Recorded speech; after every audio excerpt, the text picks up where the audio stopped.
Hey, it's Ice Age TV Day. Do you hear that noise?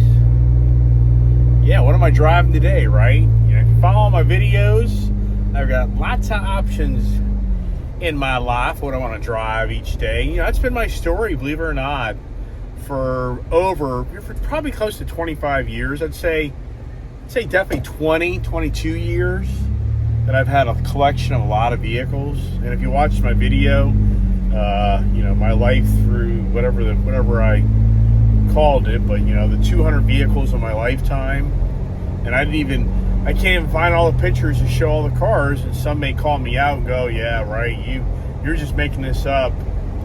Okay, whatever, I'm not really here to tell lies. I mean, what comes from that? I mean, in my lifetime, really what comes from embellishing on yourself of things that aren't factual? I mean, those are the way I operate. But hey, what's going on, right? You're starting thinking, okay, here's another video.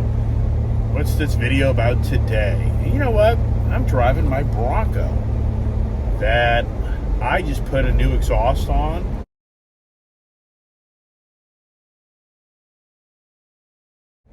And I really do like it. And this is actually the first official day of me actually kind of riding around and working on my vehicle and really getting more exposure to the pipe effect, you'd say. But today's conversation is the truths that I'm starting to understand about electric vehicles.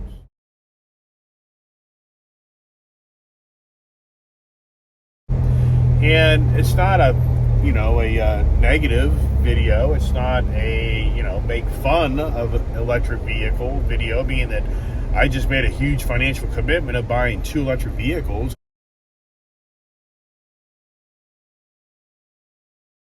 I've got a F-150 Lightning. Did you hear that? I have an F-150 Lightning truck on order, and I think I'm going to get that thing in like May, which if you're an F-150 person that's ordering the Lightning, you'll be like, say what? You're actually getting one? I mean, yeah, people be like, oh, here you go, you're embellishing on yourself, right? No, I'm just telling you the way it is. I'm very fortunate. I got an early order, and I'm being, I guess, rewarded. I have no idea. But all I know is I'm supposed to get a new F-150 Lightning in May. So, it's all about the EV talk now, right? Electric vehicle, the EV revolution. And so I'm learning so much, which I'm enjoying. It's just really cool. For those who are anti-EV vehicles, I'm not here pushing, you got to go buy an electric vehicle, but I think it's advantageous for you to understand what's going on and get a better grasp of what's happening. And, instead of being like, hey, my camera doesn't like me, I talk too much. Yeah. So I just kind of got blipped out there. So, the conversations about electric vehicles, because I'm now exposed to them and I'm learning a lot. I just want to share my information to others because there's so much information out there at this time on electric vehicles. And I'm learning about the F-150, the battery, it's like 138 kilowatt battery pack. I don't know the exact number, but it's in that range. And, that's going to be able to power your house. That's a whole other conversation. But what I was really wanting to share today is my experience with my Mach-E. You're probably like, well, then why aren't you driving your Mach-E? Well, because I want to drive my Bronco, and I want to hear my exhaust. I want to hear the pipe, right? So, and it's a great setup. Please go to my video of me installing this AWE exhaust that I got from Lethal Performance. And really, if you're a Bronco guy, you definitely want to watch that video if you're on the page of changing out your exhaust. And it's a great video, has some great pointers, so go to that video. So anyways, I'm just loving driving my Bronco. And here's the thing, I've said it numerous times in a lot of my videos, driving an electric vehicle, you're not spending money. You are spending money. So it's not, I don't know. To me, the EV vehicle just radiates, I think, to a lot of people, well, you don't buy gas anymore, and you're not going to blah, blah, blah, blah, blah. It's so misrepresented. I have to emphasize, anybody watching my video right now, when I'm learning, you go out and buy a brand new electric vehicle, and and you already have a nice, 20, 30 mile per gallon vehicle, you're making a mistake. And it's gonna be like, whoa, wait a second. What do you mean I'm making a mistake?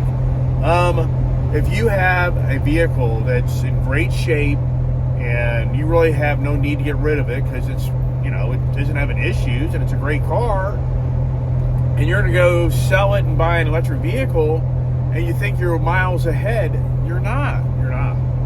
Because for an electric vehicle, the average cost is $4 per 100 miles. So that's 4 cents a mile.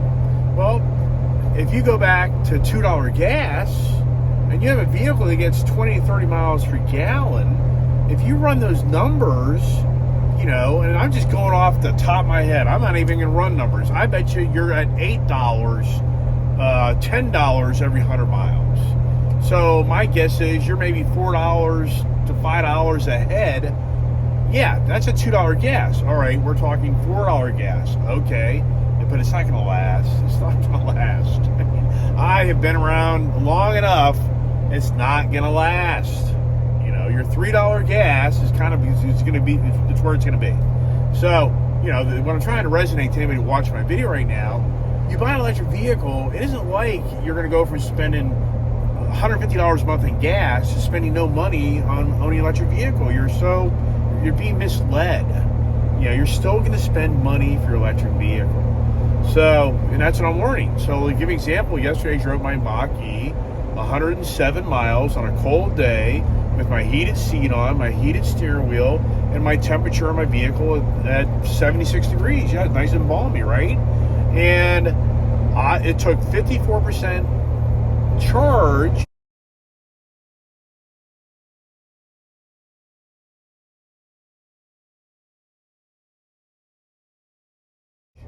to recharge my car for that 107 miles that I had used. Well, I pay 11 cents average kilowatt, and if you factor that on how many kilowatts I had to pump back into that 88 kilowatt battery pack, the equation comes out to like $5.37 is what it cost me yesterday to drive 107 miles. It's like 0.0489 cents per mile, okay? So, and it's not like I drove my car for free. It's not happening. So, if you factor in, when you go out and buy an electric vehicle, the price of the vehicle, then you factor in, you possibly have to pay somebody to put a upgraded charging system in your home. And then if you go to the supercharger station, you're getting a whole different ballgame. Then you're never going to get your return of what the money you spent anytime soon. So, I'm just trying to radiate to other people, hey, electric vehicle, I like electric vehicles, being that I'm learning a lot from them. Yes, in the end, are you spending less on energy to drive your vehicle? Yes and no. And what I mean by that is it comes down to, if you have a $30,000 car right now that's in great shape, that gets 20, 30 miles a gallon, and then you go out and have to spend $50,000 for an electric vehicle, you didn't save any money. So you're not ahead. That's a mistake. If you're budgeting your money and you're on a tight budget, that's a mistake. I wouldn't do it. Okay. Now, if you're driving around a $50,000 vehicle that gets 15 miles a gallon, and you're in a position to buy a $50,000 electric vehicle, then that would make sense. But once again, electric vehicles are really neat. It's the new hot item in the market. It's growing. Manufacturers left and right are building out their facilities to make electric vehicles, to make electric batteries. There's a lot of things going on. There's a lot of things going on the back end of manufacturing. They're spending billions of dollars in the automotive industry to update their products to make electric vehicles. And so, and there's companies out there spending millions of dollars to build the electric charge infrastructure as well. So what I'm trying to resonate here again is, the electric movement's not going to stop. If anybody thinks that the electric vehicles, movement's going to slow down, no, it's going to continue to get, bigger and bigger. and which is to our advantage because it's going to make the electric vehicle more affordable, and it's going to make the infrastructure of recharging vehicle, more practical, because that's a big challenge, especially in rural areas. And that's a big concern. So there's no doubt over the next 10 years, electric vehicles are going to become, a big part of our society. Now, are they going to be the, majority? They're not. I've made videos talking about how electric vehicles, the ownership of cars today are 11 plus years. If you run the numbers and people trading their cars in for a new car and then electric vehicles, there's so many variables, so many numbers. The end result is we're probably a good 20 years away from any real impact of electric vehicles. Over the next 10 years, it'll be significant, but it's not going to be like radical. And that's not me, being critical of, me saying, oh, I don't want electric vehicles. It's just the facts of the churn of new cars, used cars, sales in the markets.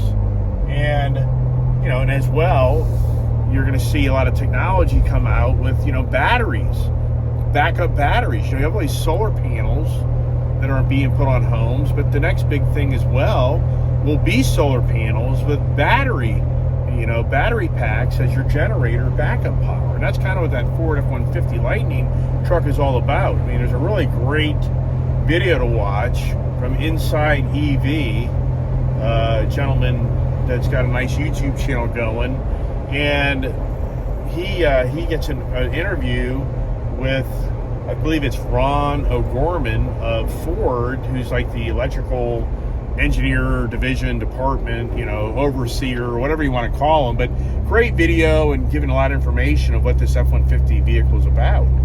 And what people don't think about when it comes to these electric vehicles, Ford isn't really sending the message that these vehicles are going to save the world. Sure, they want to help the carbon footprint, yes. But at the same time, Ford's kind of taking a little different angle. They're using this F-150 vehicle for more of your tool for your living. Meaning that the F-150 vehicle will be able to repower your house for maybe 2-3 days, maybe longer, depending what your kilowatt usage is. And they're really using the F-150 truck. It's kind of like your toolbox where you can go anywhere and everywhere, and you can set up camp and have power. I mean, there's a lot to that F-150 truck that people don't realize, that this is just more than a transport vehicle. This is kind of like your home base station for you to be able to go up in the woods and power up your cabin. And sure, you got to manage your energy and what how long you're going to be there and how much power you have to power up your cabin. But it really is cool. Ford is really kind of taking more of an attitude of, hey, this F-150 vehicle is more than a truck. It's your Swiss tool of your life. And once again, if you watch that video, you'll see more in-depth conversations of what's going on, which it's huge.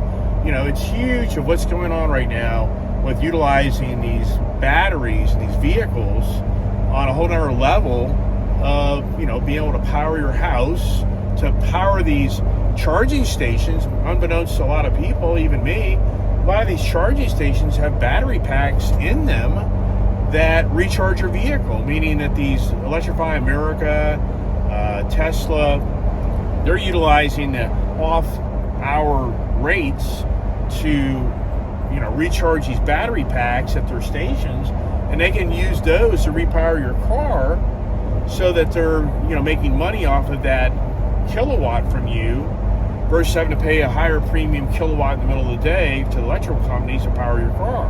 So there's just so many things that are happening in the electric, the electric revolution is what I kind of say it is. And I think it's pretty cool. I mean, I think it's really neat that how, we are learning how to use energy in a different way. Now, for everybody out there that's following my videos, this is a video here, not only about EV vehicles, but it's about my new Ford Bronco exhaust, so, that's what it's all about. Is, do I have a really cool exhaust? Yeah, I got a really cool exhaust. This thing going down the road, as you can tell, doesn't have a lot of drone in the vehicle, which that's pretty cool, right? I I think that's really nice. You can hear me talking. And keep in mind that, for once you put a modified exhaust on your car, usually it turns into the nightmare, meaning it's too damn noisy inside the vehicle. And this is really great. I'm sure right now, if you're listening to me talk, this vehicle gets a lot of noise because of it's a big box going down the road, but that exhaust is not an issue as I drive my Ice Age vehicle, which, that's the thing. I'm not going to give those up. Yeah, that's another conversation. Some people be like, oh man, you're going to the EV side. No, I want all sides. I'm the guy that's always in life that I want the sports car, the SUV, the truck, the motorcycle. I want to experience in my lifetime all types of transportation. Yeah, if I bought my airplane, no, that just isn't me. Or the helicopter, nah, that just ain't me. So, but some people have that. And, so for me, it's all about enjoying, new products, new concepts. And, I've been blessed to be able to, make a living where I can enjoy all this. But anyways, the conversation today, as I say, is focused on what I'm learning about electric vehicles. And I think it's really beneficial if anybody follows my channel to listen, because I think some people right now with the gas prices are fixated on, if I get an electric car, all the pain of spending money is going to go away. No, you're being misled. You're being misinformed, because the $5 gas isn't going to last, and you're going to have $3 gas again. And if you have a vehicle that gets 20, 25, 30 miles per gallon, you're not going to be leaps and bounds ahead on what you're doing. And especially if you're the average individual, if you drive 15,000 miles a year, okay, you divide that by 100 miles, and then you times that by $4, I'm just going off, 1,500 times 4 at $600. Does that sound about right? I think that's probably about what you would spend, a year on driving your electric vehicle versus 15,000 versus, we'll just go high end on a 30 mile per gallon vehicle, right? What's that equate to on how many gallons of, is that 400 gallons, 450 gallons of fuel, 30, 40 times 30, I don't know, 15. I'm going off just numbers off the top of my head, times actually $3. So I'd have to say 1,500 gallons times 3 is what, 45? That can't be right. Those numbers are all wrong. So, but anyways, I think if you're spending $600 a year on electricity, you're probably spending $2,000 a year on fuel, if not $2,500. But at the same time, how much money do you spend to buy an electric vehicle? So, once again, and then how much money do you spend to put an electrical system in your house? So yeah, at the end of the day, electric vehicle can outdo a gas and ICE vehicle, but at the same time, if you're budgeting your money, you have to first of all look at the numbers to see what makes sense. If you're going to spend $5,000, $3,000, $6,000 to have to get electric put in your house for your supercharging station or whatever, then you may be 2-3 years out for saving your money. Yeah, okay, how's that conversation? We're all probably like, numbers, those numbers are crazy. What numbers are you talking? Yeah, I know. But hey, I'm just talking off the tip of my tongue, right? So, don't get me wrong. I like the electric vehicles. I think it's great what's happening. But at the same time, I think it's important that people understand that you're not just driving around and not spending money. And I haven't even factored that if you go to a charging station, we're talking home charging numbers. So if you factor going to a charger station and you have to pay the charging station per kilowatt, then that whole scenario I just gave you, everything changes, because these charging stations cost you money. And I haven't been there enough to know the exact numbers, but I'm thinking they're charging it, anywhere from 20 cent to 40 cent a kilowatt. So all of a sudden, that $4, per 100 miles, that could be $20 per 100 miles. Yeah, you think I'm kidding about that? It could be conservative, 10, 15. So, if you're traveling over the roads a lot and you're using these charging stations, then yeah, you're borderline, at an ICE vehicle. So, it's beneficial to anybody that's getting ready to buy an electric car that you really do your research on what your plans are and how you plan to recharge that vehicle.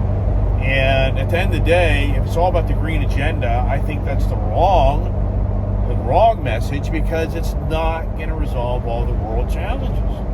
And your local electric company may be using coal or oil to recharge your cars. There's a lot of variables on that as well. All right, and I don't want to go political. That's not my YouTube channel. Forget that baloney. So it's all about having fun, sharing my enthusiasm about the vehicles I own and drive. And I feel blessed to be at a time in my life where I can afford these. And also, I give credit to the manufacturers for, trying and doing a really good job and trying to bring another form of transportation and ways of energy of being able to do that. So that's, the conversations of the day so far.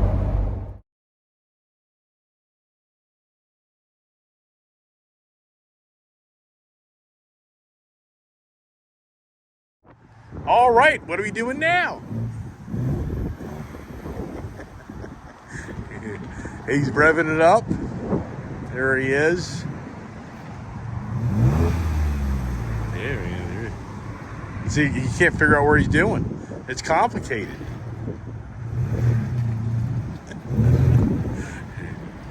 We like it. Manassas, LA, tint Manassas. Time to get the window sitting on the Bronco. How about that, huh?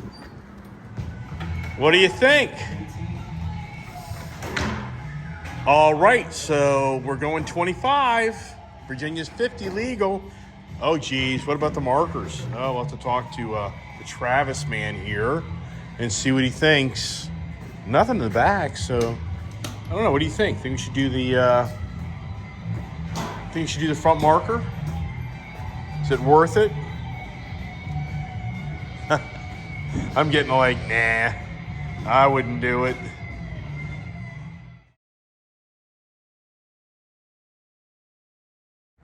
All right, here we are at LA Tint, getting another vehicle done, and I tried to keep it real, kind of the theme, kind of work with the front and the back, and I think I did pretty good. What do you think, huh? And I go to Florida a lot, and a lot of people are like, why tint the windows? I mean, I really am at the age in life where, yeah, tinting those windows is kind of good and bad. At nighttime, sometimes they're kind of a nuisance. But I tell you what, when you're down there in Florida driving around, having that window tint is huge. It's a huge difference on the heat coming in that vehicle, especially like when you're driving along and you touch your arm up on the top there. So, anyways, LA Tint, they're telling me this is like number, I think, 54. 54 since 2015. Good Lord. Yikes.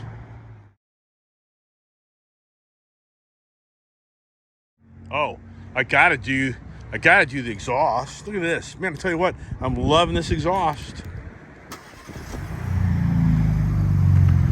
It's interesting when they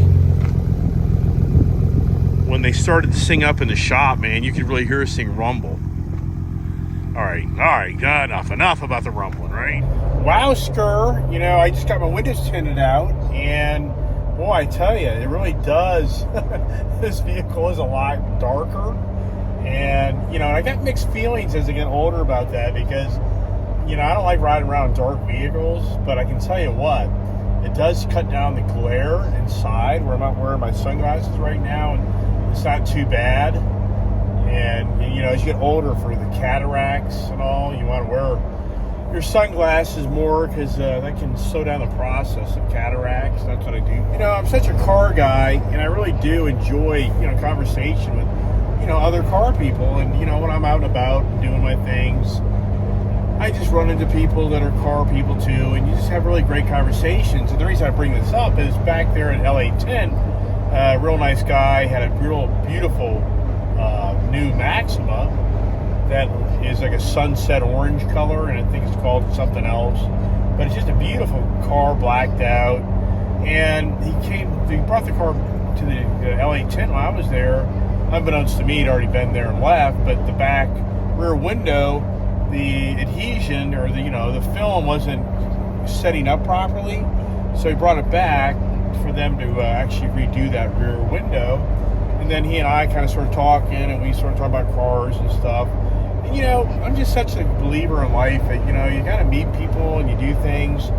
And today's kind of a cold day, and when you tint your windows on a colder day, it is a little bit more challenge for the tint shop, because once it gets your car out of their nice warm garage, and you drive the car out in this cold weather, and you factor in your car is moving down the road in a 30-degree day, it's a wind chill factor, so it is more challenging for the tint to set up correctly. So here's the point.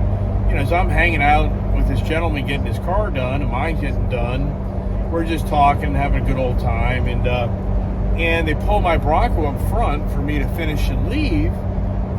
But I'm just really enjoying the gentleman's Henry, his name. I'm just really enjoying conversation with him, and he's got some really good stories, and he's a real kind of a Nissan, the Maxima. He really enjoys those cars. And Datsun 240Z, he's a motorhead guy, and so I kind of ended up hanging out with him, and I didn't just go jump into my truck and drive away.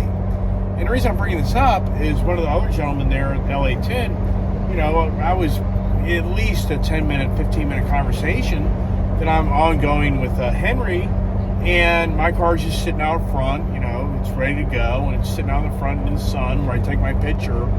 And another gentleman that didn't actually do the window tint, he actually is all of a sudden working on my car. And I'm like, that's interesting. To the point, he pulls my Bronco back in the shop, and you can see he's kind of touching up the windows, which just tells me that cold air had an impact on the adhesion to this window tint, and it wasn't setting up correctly, where it's a very good chance that if I had left and I hadn't been talking to Henry, I'd have been up the road now, and I've been turning around going back, because I'd see the imperfections along like the bottom of the window or the top or the wherever it may be, and I'd be like, oh, that's too bad, and I got to take it back. So what I'm kind of conveying to anybody watching my video here is it's kind of interesting in life and how things just sometimes play out. I just sometimes think we're such a hurry society today, and more than ever before, I think that we all rush to judgment. We just do a lot of things very quickly these days. And I think more than ever now, you can just kind of take the conversation I'm having. If I was in a hurry, what was a hurry? I preach this all the time. You're in a hurry. But in all reality, it takes you double the time to accomplish what you want, because you're so hurried. I mean, if I would have just driven out of there real fast and left, I'd have to drive back and then, wait for them to redo the window, and it'd be more time. And that's why I tell my daughter and other people, you're driving a vehicle, there's no shortcuts. It's so easy to get aggressive driving, cutting through neighborhoods, cutting people off, and my story is, that you tell people, and it's happened to all of us, is that shortcut turned into a long cut, because you get yourself in trouble, you get a speeding ticket, or you crash, or there's so many variables that play out that you're in a hurry, and that hurry actually created it taking more time than a shorter time. So hey, anyway, it's just soft conversations, as I always say today. I just kind of wanted to start the conversations off today with sharing my, experiences, sharing my, electric car experiences of what I'm learning, and I'm learning a lot, and I'm really trying to pass on to others information that can hopefully help them, kind of step back and say, I'm hearing a lot about these electric vehicles. I am interested in these electric vehicles, but at the same time, I don't know if I really want an electric vehicle, and so I'm just trying to hopefully help others that are kind of going down that path. And they kind of have a better, overall concept of, owning an electric vehicle is really cool, but at the same time, don't, mislead yourself thinking that it's a free ride. I can't emphasize enough that, your electric vehicle is not a free ride. You're going to spend money to drive that vehicle. So if you have a very fuel efficient vehicle at this time, I'm not so sure you jump in an electric vehicle that you're going to be like miles ahead. So if you have a gas guzzler, well, yeah, of course, yeah, but then you sacrifice some things, because if you have a big SUV that you utilize, and that was my wife's argument with me when I traded my Expedition Explorer for that white Mach-E I got her.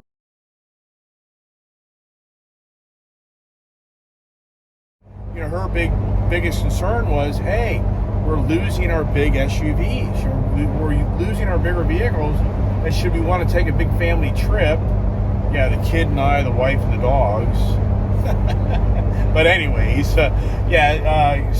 she's just basically, the message is, you got to be careful, because for the moment, most of your electric vehicles aren't real big vehicles. And yeah, I know you can buy, the decked out Teslas and stuff like that, but you're talking a lot of money, so just kind of keep that in mind. So once again, there's a lot to it. I'm going to continue to share my stories of my electric vehicles. I'm definitely going to share my stories more about my F-150 Lightning, but that's a few months away. And I'm very intrigued to find out about the power distribution smart technology to power my house.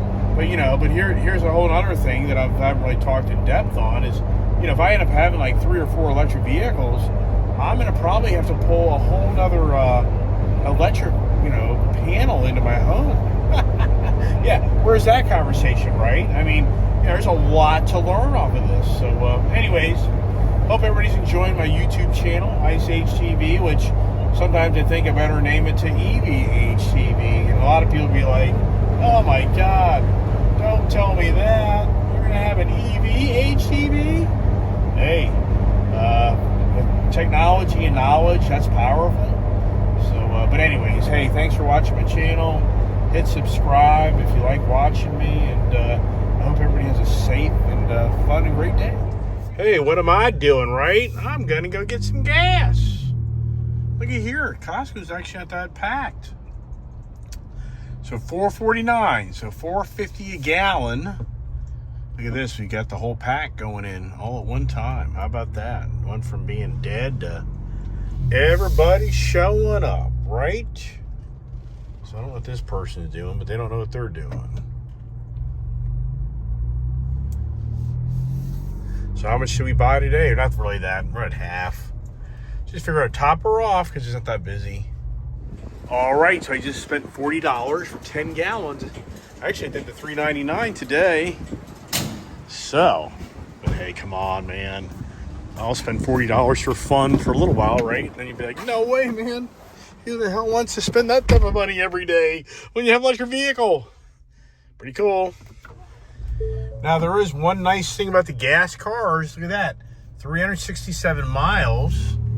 You can see it or not. Let me turn on my steering wheel here, but 367 miles to empty. Now, what's really interesting about these electric cars is, trying to get that original highest possible range. It's not that simple. This is danger. We got a couple here going across the road. They're gonna get run over. Yeah, so I didn't really, something I want to add to my video here is it's kind of interesting, with the weather. Your electric vehicle, the weather definitely is a lot of variables in the colder months. Meaning, my wife's 91 kilowatt GT white car that I bought versus my Grabber Blue, I've noticed when I charge them, they're about the same range. Even to the point that when I charged my wife's car the other day, I couldn't get that to go over 200-mile range. But yet my Grabber Blue, that is an 88 kilowatt, 3 kilowatt less, it actually hit like 200, 207, So it has like a 7 to 10 mile an hour greater, 7 to 10 mile greater range. So there are so many.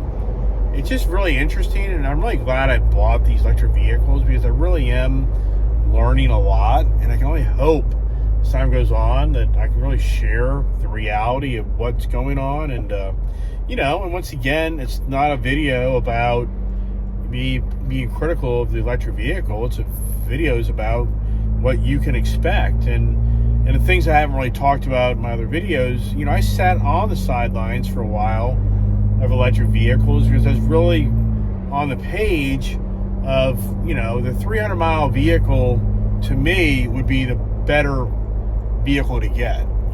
So if anybody out there is on the sitting on the fence, I can honestly say that if you are a traveling person and you do want to use the vehicle for traveling, you definitely want to get the 300 mile plus capability electric vehicle, because the 250 turns out to be 230.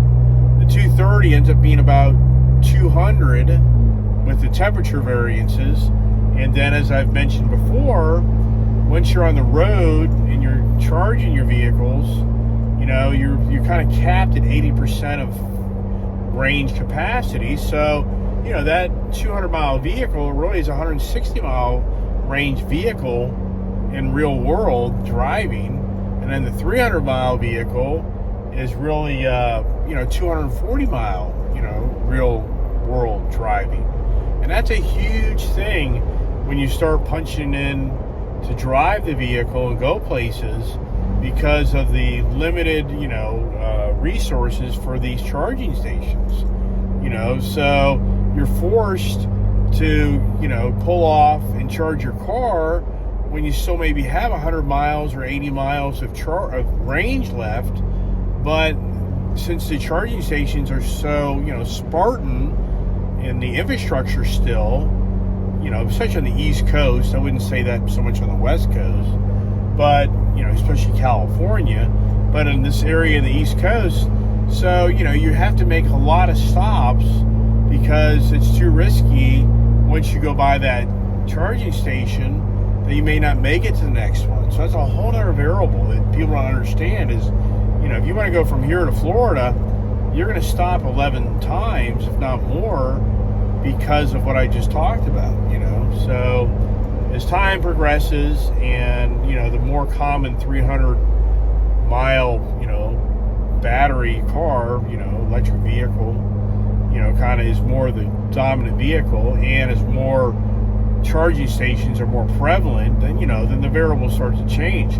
But we're still very young in this electric, vehicle market.